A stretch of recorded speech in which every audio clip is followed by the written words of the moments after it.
आप सभी का इंतज़ार हुआ ख़त्म।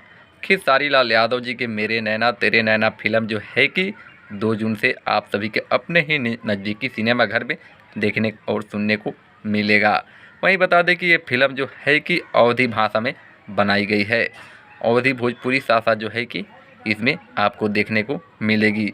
ये फ़िल्म जो है कि आप पूरे फैमिली के साथ बैठकर देख सकते हैं। बहुत ही अच्छा फ़िल्म है, लव, रोमांटिक और कॉमेडी से भरपूर। खेसारी लाल यादव तो कॉमेडियन वाला है ही, तो इसमें पूछना ही क्या है। बाकी बता दें कि मेरे नैना तेरे मैं नैना फ़िल्म जो है कि 2 जून से आपके नज़दीकी सिनेमा घर में मिलेगी, तो आप सिनेमा हॉल में ही जाकर देखें। आप हॉल में देखेंगे, सिनेमा हॉल में देखेंगे तो सिनेमा हॉल वालों को भी फ़ायदे होंगे और प्रोड्यूसर जो है कि इससे भी अच्छे मूवी बनाएंगे। दोस्तों वहीं बता दें कि फ़िल्म जो है कि बहुत ही अच्छा और लव रोमांटिक पर जो है कि बनाया गया है, जिसे देखकर आप खुद बोलेंगे कि हाँ, खेसारी भैया क्या मूवी बनाए हैं। जैसे ही आप फरिश्ता मूवी का जो है कि प्यार दिए, वैसे ही इस अवधी मूवी मेरे नैना तेरे नैना को भी प्यार दीजिए। फिर मिलते हैं अगली वीडियो में, तब तक के लिए जय भोजपुरी, जय बिहार।